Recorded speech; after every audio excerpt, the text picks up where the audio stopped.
Hi friends, ನಾನು ಶಂಕರ್ ಬಾಬು. ಆವಲ್ನಾಥ ಬಸವಣ್ಣ ದೇವಸ್ಥಾನ 1000 ವರ್ಷ ಹಳೆಯದಾದ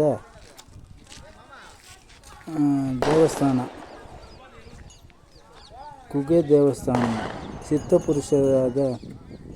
ಸಿದ್ಧಪುರುಷರು ಕಟ್ಟಿದ್ದಾರೆ. ಇದನ್ನು ಪ್ರತಿಷ್ಠಾಪನೆ ಮಾಡಿದ್ದಾರೆ. ಸ್ವಯಂಭುಲಿಂಗಂ ಇಲ್ಲಿ ಇದೆ. ವಿಶಾಲಾಕ್ಷಿ ಮತ್ತು ಗಣೇಶಪ್ಪನ ವಿಗ್ರಹ ಇಲ್ಲಿರೋವರು ಪ್ರತಿಷ್ಠಾಪನೆ ಮಾಡಿದ್ದಾರೆ. ಪಾಪ ವಿಮೋಚನೆ ಮಾಡುವ ಕಾಶಿ ತೀರ್ಥ ಇಲ್ಲಿದೆ. ಪಾಪ ವಿಮೋಚನೆ ಮಾಡುವ ಬಾವಿ ಇಲ್ಲಿ ಇದೆ. 3 ಬಾರಿ ಬಂದರೆ ಈ ನೀರಲ್ಲಿ ಸ್ನಾನ ಮಾಡಿದ್ರೆ ಪಾಪ ವಿಮೋಚನೆ ಆಗುತ್ತೆ ಅಂತ ಒಂದು ಐದೀಗ ಇರುತ್ತೆ.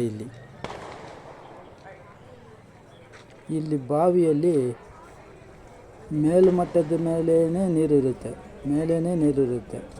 ಇಲ್ಲಿ ಈ ನೀರೆಲ್ಲ ಒಂದು ಒಳ್ಳೆ ಗುಣಮಟ್ಟ ರೋಗ ನಿವೃತ್ತಿ ಆಗುತ್ತೆ. ಇದು ಒಂದು ಬಾವಿ ದೇವಸ್ಥಾನ ಹತ್ತಿರ ಇರುತ್ತೆ. ಇದು ದೇವಸ್ಥಾನಕ್ಕೆ ಬೇಕಾಗಿರೋ ನೀರನ್ನು ಸಪ್ಲೈ ಮಾಡ್ತಾರೆ. ಇದು ದೇವಸ್ಥಾನ. ಒಳಗೆ ಹೋಗುವ ವಿಡಿಯೋ ನಾನು ತಗೊಂಡಿಲ್ಲ, ಇನ್ನೊಂದು ಸಲ ಹಾಕ್ತೀನಿ. ಈಗ ಆಚೆ ಒಂದು ದೇವಸ್ಥಾನ, ಇದು ಕಾಶೀಶ್ವರ ದೇವಸ್ಥಾನ. ಕಾಶಿಗೆ ನಿಗರಾದ ಗುಣಮಟ್ಟ ಪಾಪ ವಿಮೋಚನವಾಗುತ್ತಾ ಇದೆ. ಇದೇ ಮೂಲಸ್ಥಾನ. ಈ ಬಂಡೆ ಇದೆಲ್ಲ, ಈ ಬಂಡೆ ಕೆಳಗೆ ಇದೆ ಮೂಲಸ್ಥಾನ. ಈ ಬಂಡೆ ಕೆಳಗೆ ಇದೆ. ಈ ಬಂಡೆ ಕೆಳಗೆ ಲಿಂಗ ಮತ್ತು ವಿಶಾಲಾಕ್ಷಿ ಗಣೇಶಪ್ಪನ ದೇವರ ಈ ಬಂಡೆ ಕೆಳಗೆ ಇದೆ. ಕುಗೆ ದೇವಸ್ಥಾನ ಇದು. ಹತ್ರ ಹೋಗಿ ಈ ಬಂಡೆನ ಮುಟ್ಟಬಾರ್ದಂತ ಕಾಂಪೌಂಡ್ ಹಾಕಿದ್ದಾರೆ. ಹತ್ರ ಹೋಗೋಕ್ಕಾಗಲ್ಲ, ಒಳಗೆ ಹೋಗ್ಬೋದು. ಕ್ಯೂವಲ್ಲಿ ನಿಂತು ಒಳಗೆ ಹೋದರೆ ಆಗುತ್ತದೆ. ದೇವರನ್ನು ನೋಡ್ಬೋದು. ದೇವರನ್ನ ಒಂದು 20 ಜನ ಮಾತ್ರ ಕೂತ್ಕೋಬೋದು ಅಲ್ಲಿ ಒಳಗೆ ಅಷ್ಟೇ. ಸುತ್ತು 2 ಮಲೆ ಮಧ್ಯೆ ದೇವಸ್ಥಾನ ಇದೆ. ಮಲೆ ಇಲ್ಲಿ ನೋಡೋಕ್ಕೆ ಚೆನ್ನಾಗಿರುತ್ತೆ ವಾತಾವರಣ. ಒಳ್ಳೆಯ ವಾತಾವರಣ. 2 ಪಕ್ಕನೂ 2 ಮಲೆ ಇದೆ. ಇದು ದೊಡ್ಡದಾದ ಕೋನೆಟ್ಟಿ. ಈ ಬಾವಿ ಇದೆಯಲ್ಲ, ಬಾವಿಯಲ್ಲಿ ಇರುವ ಹೆಚ್ಚುವರಿ ನೀರು ಇಲ್ಲಿ ಕೋನೆಟ್ಟಿಗೆ ಬರುತ್ತೆ. ಇದರಲ್ಲಿ ಸ್ನಾನ ಮಾಡ್ಬೋದು. ಈ ಬಾವಿಯಲ್ಲಿದ್ದ ಎಲ್ಲರೂ ಸ್ನಾನ ಮಾಡ್ತಾರೆ. ಇದೇ ಕಾಶಿ ತೀರ್ಥ ಈಕ್ವಲಾದ ಒಂದು ಬಾವಿ ಅಂತ ಹೇಳ್ತಾ ಇದ್ದಾರೆ. ಈ ಬಾವಿಯಲ್ಲಿ ಸ್ನಾನ ಮಾಡಿದ್ರೆ ರೋಗ ನಿವೃತ್ತಿ, ಪಾಪ ವಿಮೋಚನೆ ನಡೆಯುತ್ತಂತೆ. ಇದರಲ್ಲಿ ಮುಳುಗೋಕ್ಕೆ ಎಲ್ಲ ಭಕ್ತಾದಿಗಳು ಬರ್ತಾರೆ. ಇಲ್ಲಿ ಒಂದು ಗಣೇಶ ವಿಗ್ರಹ ಇದೆ. ಅದನ್ನು ಇಲ್ಲಿ ಸ್ನಾನ ಮಾಡಿಬಿಟ್ಟು ಹಂಗೆ ಕೈ ಮುಗಿದುಬಿಟ್ಟು ಬರೋದು. ಕಾಶಿ ಗಂಗಾ ಸ್ನಾನಕ್ಕೆ ಈಕ್ವಲ್ ಆದ ಬಾವಿ ಅಂತೆ. ಇಲ್ಲಿ ಒಂದು ನಾಗರ ದೇವತೆ ಇದೆ. ಇದನ್ನು ಕೈ ಮುಗಿದುಬಿಟ್ಟು ಇದನ್ನು 9 ಬಾರಿ ಸುಟ್ಟುಬಿಟ್ಟು, ಇದೊಂದು 3 ಬಾರಿ ಸುಟ್ಟುಬಿಟ್ರೆ ಪಾಪ ವಿಮೋಚನೆ ಆಗುತ್ತಂತೆ ಐದೀಗಮಂತೆ. ಇಲ್ಲಿಂದ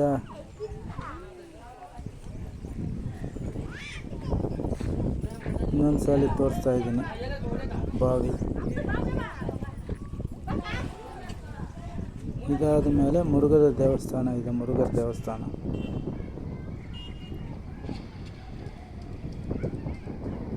ಇಲ್ಲಿ ಗಾಡಿಗಳೆಲ್ಲ ತೊಳೆದು ಪೂಜೆ ಮಾಡ್ತಾರೆ.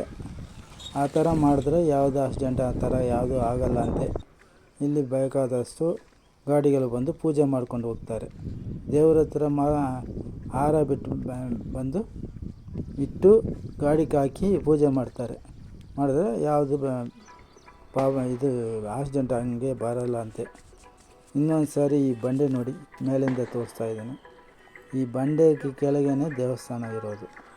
ಅದು ಚಿಕ್ಕದಾದ ಒಂದು ತೂತಲ್ಲಿ ನಡ್ಕೊಂಡು ಹೋಗಿ ದೇವರನ್ನ ನೋಡಬೇಕು. ದೇವ್ರನ್ನ ಇದಕ್ಕೆ ಇವಾಗ ಇದು ಕಾಂಪೌಂಡ್ ಹಾಕಿದ್ದಾರೆ.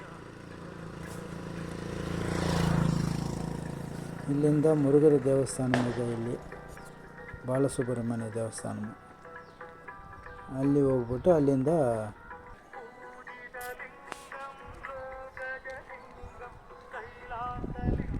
ಇಲ್ಲಿ ಅನ್ನದಾನ ನಡೆಯುತ್ತದೆ. ಬೆಳಗ್ಗೆ 8 ಗಂಟೆಯಿಂದ 1 ಗಂಟೆವರೆಗೆ, ಸಾಯಂಕಾಲವರೆಗೂ ಅನ್ನದಾನ ನಡೆಯುತ್ತದೆ ದೇವಸ್ಥಾನ ಪರವಾಗಿ. ಇದು ಬಾಲಮುರುಘ ದೇವಸ್ಥಾನ.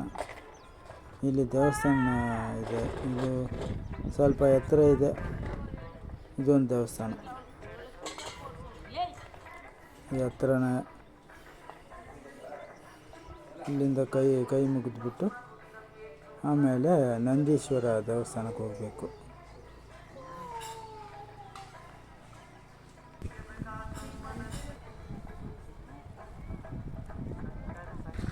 ಒಂದು 20 ಮೆಟ್ಟುಗಳು ಹತ್ತಿ ಹೋದರೆ ಅದು ಮುರುಘನ ದೇವಸ್ಥಾನ. ಇದು ಇಡುಂಬದ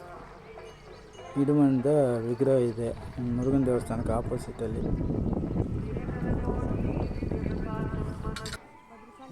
ದೇವಸ್ಥಾನ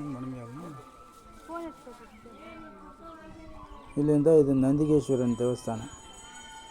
ನಂದಿ ದೇವಸ್ಥಾನ. ಇಲ್ಲಿ ಏನಾನ ಹಸು ಮತ್ತು ಕೋಣೆಗಳಿಗೆ ಏನಾನ ರೋಗ ಬಂದರೆ ಇಲ್ಲಿ ಬಂದು ಕೈ ಮುಗಿದು ಹರಕೆ ಹೊತ್ಕೊಂಡು ಹೋದರೆ 3 ವಾರ ಬಂದರೆ ಈ